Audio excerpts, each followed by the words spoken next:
Sisulu pledges solidarity with people of Western Sahara. South Africa is set to host the much anticipated Southern African Development Community (SADC) Solidarity Conference with the Sahrawi Arab Democratic Republic next week in Pretoria on 25-26 March. South Africa is committed to working with SADC for the freedom of the people of Western Sahara, and this must be done in our lifetime. South Africans will only be free when the people of Western Sahara and the people of Palestine are free, quote, Minister for International Relations and Cooperation Linda Sisulu has said. The 38th Ordinary Summit of Heads of State and Government of SADC approved the convening of a conference on solidarity with the Sahrawi people.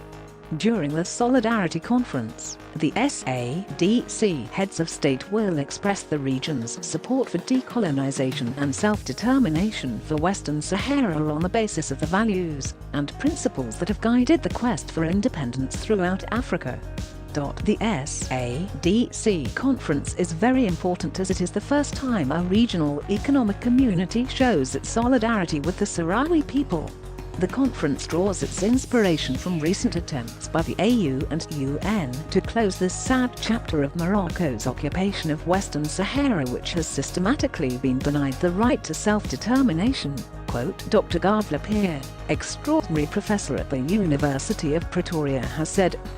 Quite crucially, the conference provides an opportunity to underscore the serious humanitarian plight of the Sahrawi people, compounded by the gross violation of their human rights, for it is they who are often overlooked in the high politics of the conflict, Lapierre said. SADC's collaboration with Western Sahara has been informed by the region's own decolonization experiences and the quest for liberation and self-determination. The Solidarity Conference is expected to conclude with the adoption of a SADC regional strategy and a declaration. The declaration will establish mechanisms to engage relevant stakeholders and partners, including Morocco, to observe the spirit of the African Union and United Nations decisions, in order to expedite the resolution of the Western Sahara matter. The regional declaration will support the Sahrawi Arab Democratic Republic's right to self-determination and independence based on the principle of self-determination and decolonization, through the holding of a referendum. The SADC region believes that the Sahrawi Arab Democratic Republic has the right to self-determination based on the principles of multilateralism and international legality in seeking a just, lasting and mutually acceptable political solution, which will provide for the self-determination and independence of the people of Western Sahara.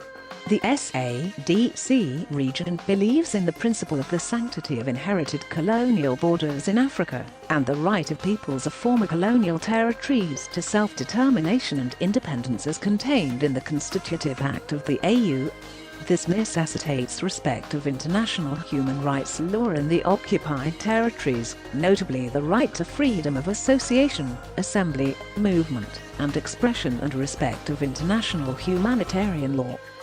In its final regional declaration, SADC will call for an end to the illegal exploration and exploitation of the natural resources of Western Sahara in the illegally occupied territory, and the discouragement of the involvement of foreign companies in such activities.